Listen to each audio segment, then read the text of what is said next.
اگه میخواین بدونین توی ریاض چه خبر بوده، بعد بدونین که برند الیساب یه فشن شو رو انداخته. آوردن افراد مشهور تو عربستان دیگه موضوع جدیدی نیست، اما اتفاقی که اخیراً رسانه‌ای شده اتفاق عجیب در تاریخ عربستانه. 45مین سالگرد برند الیساب با حضور مدل‌ها و بازیگرها و خواننده‌های مشهور برگزار شد. تا چند سال پیش آوردن اسم همین هنرمندا توی عربستان کفر محسوب می‌شد. نام‌هایی مثل سلن دیون، جنیفر لوپز، کامیلا کابیو و حتی خواننده‌های عربی مثل نانسی عجرم. اون روز 45مین سالگرد تأسیس الیساب بود. در همون شب کامیلا کابیو، سوپراستار کوبایی، روی سن سالن پرزرق و برق ریاض میره و آهنگ مشهورش یعنی هاوانا رو میخونه. کامیلا برای اینکه دل برگزار کنندگان اون رویداد رو شاد کنه، هر بار به جای واژه هاوانا سعودیا رو استفاده میکنه.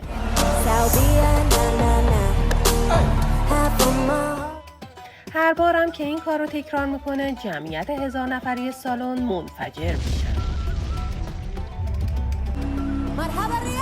اینجاست که دوربینا به سمت رئیس اداره سرگرمی عربستان میره و حس رضایت اون رو با اون چهره خندان به مردم نشون میده. عبدالمحسن بعد از گرفتن این سمت تا کنون اقدامات متعددی انجام داده.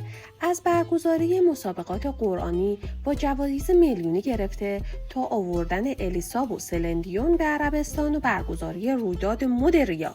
این اقدام اون باعث شده که تلفن همراهش پر بشه از اسمهای معروف، از یونس شاه مرادی قاری جوان ایرانی گرفته انا فتحنا لك فتحا مبینا تا جنیفر لوپز و کریس رونالدو. قرار بود این فشن شو در هفته مد ریاض که به اسم RFW شناخته میشه برگزار بشه. این هفته مد 2 ساله که جدیداً داره در ریاض برگزار میشه و جزو سند چشمانداز 20 عربستان به حساب میاد. یکی از اهداف عربستان در این چشمانداز تبدیل شدن سعودی به پایتخت مد و پوشاک لوکس در جهانه. با این حال در اواخر مهر ماه هفته مد عربستان برگزار شد اما خبری از الیساب نبود. کاشف به عمل اومد که قراره حدود 1 ماه بعد به ریاض بیاد و سوپراستارایی رو به خودش به همراه بیاره.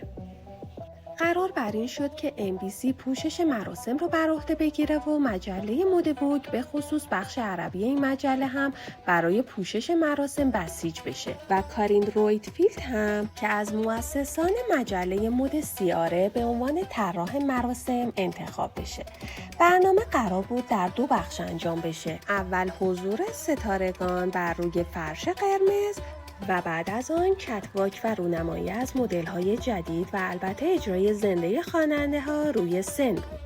در آغاز مراسم هایلی بری با لباسی که در سال 2002 الیساب براش طراحی کرده بود روی سن رفت و از خوشیوم بودن لباسش در مراسم اسکار 2002 و دریافت اسکار بهترین بازیگر نقش اول زن به عنوان اولین آفریقایی آمریکایی گفت. و بالاخره برنامه شروع شد. الیساب همراه با مدل‌ها روی فرش قرمز اومدن. در همان ابتدای مراسم بود که خبرنگاران شوکه شدند، به خصوص خبرنگاران عربستانی. این شوکه شدن اول به خاطر تعداد بازیگران و مدل‌ها و خواننده‌هایی بود که در این برنامه حاضر شده بودند و بعد از آن هم علت آن نوع پوشش مدل‌ها و خواننده‌ها بود. مخاطبانی که هفته مد ریاض رو در ذهن داشتند فکر می‌کردند قرار است رویدادی با همان حال و هوا برگزار شود. یعنی ترکیبی از هنر مدرن و پوشش عربی اسلامی. اما آنچه که به نمایش گذاشته شد هر چیزی داشت به جز فرهنگ عربی. پوشش‌ها و لباس‌های طراحی شده و حتی دکور و طراحی صحنه هیچ ربطی به کشور محل برگزاری نداشت. تنها نکته عربی حاضر در این جشن خواندن نانسی عجرم و عمرو دیاب بود.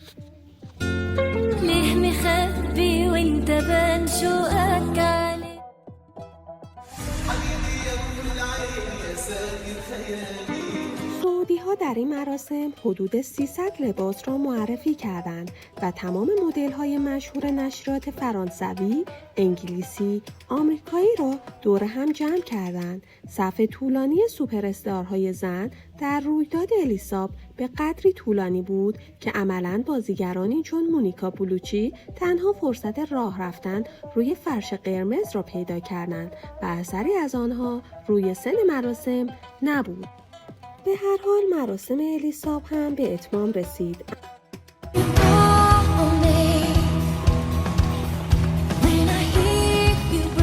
اما در میان خداحافظی‌ها یکی از خبرنگاران از صبر پرسید: با تمام اتفاقاتی که در منطقه در حال رخ دادن است، حس حالتان را از برگزار کردن این رویداد چه می‌دانید؟